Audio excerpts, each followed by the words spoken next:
Hi friends, வணக்கம். Welcome to Kuzhali kitchen. இது வந்து குரு பூர்ணிமா அபிஷேகம் பார்த்தீங்க ஃபஸ்ட்டு பார்ட்டு. இது வந்து செகண்ட் பார்ட்டுங்க. இது பார்ட்டு 2. இதில் வந்து நீங்கள் ஆரத்தி பார்க்கலாம். ஐயரோட விளக்கம் கொடுக்கலாம்.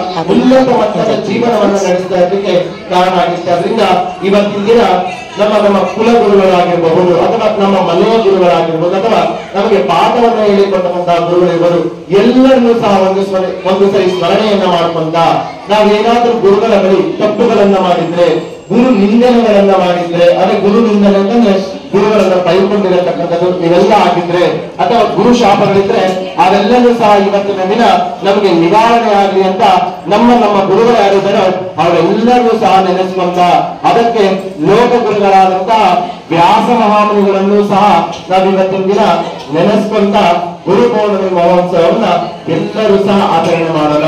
ಅದೇ ರೀತಿಯಾಗಿ ನಮ್ಮ ಊರಿನಲ್ಲಿ ನೆಲೆಸಿರತಕ್ಕಂತಹ ಗುರು ಸ್ವರೂಪವಾದಂತಹ ಸಾಯಿಬಾಬಾ ಅವರ ದರ್ಶನವನ್ನ ಮಾಡ್ತಾ ನಾವೆಲ್ಲರೂ ಸಹ ಇವತ್ತಿನ ದಿನ ಬೆಳಗ್ಗೆ ಆ ಭಗವಂತನ ಆರಾಧನೆಯನ್ನ ಮಾಡ್ತಾ, ಅಂದ್ರೆ ಗುರುಗಳ ರೂಪದಲ್ಲಿ ಇವತ್ತಿನ ದಿನ ನಾವು ಆ ಸಾಯಿಬಾಬಾಗೆ ಬೆಳಗ್ಗೆಯಿಂದ ನಮ್ಮ ಯಥಾಶಕ್ತಿ ನಮಗೆ ಎಷ್ಟು ಶಕ್ತಿ ಇದೆಯೋ ಅಷ್ಟು ಶಕ್ತಿಯಲ್ಲಿ ಆ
विक्रमं दशदो सर्वं त्रिकाण्डकोटिप्रभानिदायक देवदेवो देवता सर्वमग्ने प्रत्यनिका कल्याण गुणगणैकतारस्य पारकारुण्यसौशेय सौन्दर्यौदार्य महोदये जगत्पुण्यः जगद्रक्षणात्मदेवस्य श्री साईनाथदेवता आदार्पणमस्तु सर्वं श्री शिवार्पणमस्तु सर्वं श्री कृष्णार्पणमस्तु सर्वं श्री ब्रह्मार्पणमस्तु होमते वस्य दातवेदो भक्तं निरतं महावशु कृष्ण मभ्यमावः जीवनं च दिशो दिशाराधिता श्री देवताभ्यो गुरु ஆரத்தி எல்லாமே இப்போ பார்த்துருப்பீங்க. ரொம்ப அழகாக இருந்துச்சு. ரொம்ப இந்த லைட் செட்டிங்கில் பாபா கலர் கலராக வர்ற மாதிரியெல்லாம் வச்சுருந்தாங்க. நான் காமிக்கிற மாலை பாருங்கள் எவ்வளோ அழகாக இருக்குது. ரோஸு அது மேலே வந்து ஒரு இந்த ஜடையிலலாம் போடுவாங்களே முன்னாடிலாம் இந்த மணியில் செஞ்சு விற்பாங்க, அந்த மாதிரியே இந்த மாலையில் போட்டிருந்தாங்க. காலையில் மெரூன் கலர், அதுக்கப்புறம் ஈவினிங் வந்து க்ரீன் கலர் அந்த பன்னீர் இலையில் கட்டினது அவ்வளோ அழகாக இருந்துச்சுங்க அந்த மாலையும். அதனால தான் அதை எடுத்திருந்தேன். ரொம்ப நல்லா இருந்துச்சு அது ஃப்ளாஷ் லைட்டு. அதுக்கப்புறம் இப்போ வந்து பல்லக்கி ஊர்வலம் பாருங்க. பல்லக்கி வந்து ஃபுல்லாக இந்த கிராமத்தை சுற்றி வரும் அது. அப்போ வந்து ஒரு வீட்டுக்கும் வந்து பாபாவுக்கு அர்ச்சனை பண்ணுவாங்க. எல்லாம் தட்டெல்லாம் எடுத்துகிட்டு வந்து தேங்காய் பூ பழம்லாம் எடுத்துகிட்டு வந்து அர்ச்சனை பண்ணுவாங்க. அது கொஞ்சம் கிளிப் இருக்குது. நீங்கள் வந்து இந்த பல்லக்கி உற்சவத்தோடு நீங்களும் கலந்துக்கிட்ட மாதிரி அது கூடயே வந்து இந்த பாபாவுடைய பல்லக்கி உற்சவத்தையும் நீங்கள் என்ஜாய் பண்ணுங்கள். கண்டிப்பாக உங்களுக்கு இந்த அபிஷேக வீடியோவும் இந்த ஆரத்தி வீடியோ, பல்லக்கி ஆரத்தி அண்டு பல்லக்கி ரெண்டுமே இருக்குது. இது உங்களுக்கு பிடிக்கும் அப்படின்னு சொல்லிட்டு நான் நம்புகிறேன். உங்களுக்கு இந்த குரு பூர்ணிமா அபிஷேகம் அண்டு ஆரத்தி பல்லக்கி வீடியோ பிடிச்சிருந்துச்சுன்னா குழலி கிச்சன் சேனலை like, share, comment and subscribe my dear friends. பாருங்கள், இந்த அன்னதானம் பண்ணுறதுக்கு ஒரு பக்கம் பிசிபேளை பாத்து, கர்ட் ரைஸு, பூந்தி இதெல்லாம் போய்கிட்டே இருக்குது. கிட்டத்தட்ட இந்த குரு பூர்ணிமாவுக்கு ஒரு 5000 பேர் இருப்பாங்கங்க. அவ்வளோ பேர் வந்தாங்க. இந்த பக்கம் வந்து டொனேஷன் தர்றதை கலெக்ட் பண்ணுறதுக்கும் இந்த பிரசாதம் பூவு அதெல்லாம் கொடுக்கறதுக்காகவும் உட்காந்துட்ருக்காங்க. அந்த சைட் ஷாமினார் போட்டு அன்னதானம் போய்கிட்டு இருக்குதுங்க. இந்த பூந்தி தனியாக அந்த லட்டு மாதிரி வச்சுட்டு தனியாகவும் கொடுத்துட்ருக்காங்க. பூந்தி வந்து பிரசாதத்தோட பிசிபேளை பாத்து, கர்ட் ரைஸு, பூந்தி இதே மாதிரி பிளேட்டில் வச்சு கொடுத்துட்ருக்குறாங்க. ஒரு பக்கம் குடிக்கிறதுக்கு வாட்டர் கேனும் வச்சு தண்ணியும் வச்சுட்டு இருக்கிறாங்க. டிவோட்டிஸ் தான் எல்லாருக்குமே வந்து கொடுக்குற வேலையெல்லாம் அவங்க எடுத்துகிட்ருக்காங்க. இது வந்து ஒரு ஊர் திருவிழா மாதிரி அவ்வளோ நல்லா இருந்துச்சுங்க. நீங்களும் கலந்துட்டு என்ஜாய் பண்ணியிருப்பீங்க அப்படின்னு நான் நினைக்கிறேன். Thank you friends. బాగున్నాను.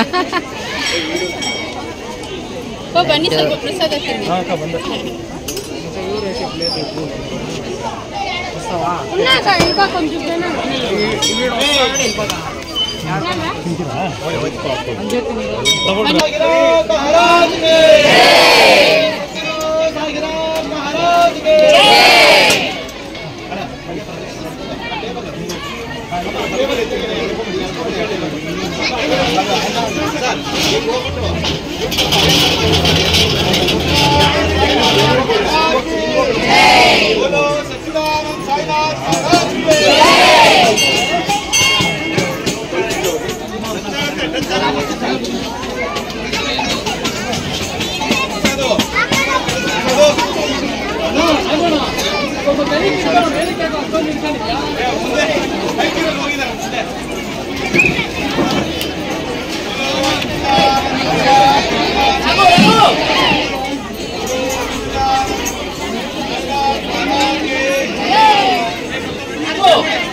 बोलो सच्चिदानंद साईनाथ महाराज के जय।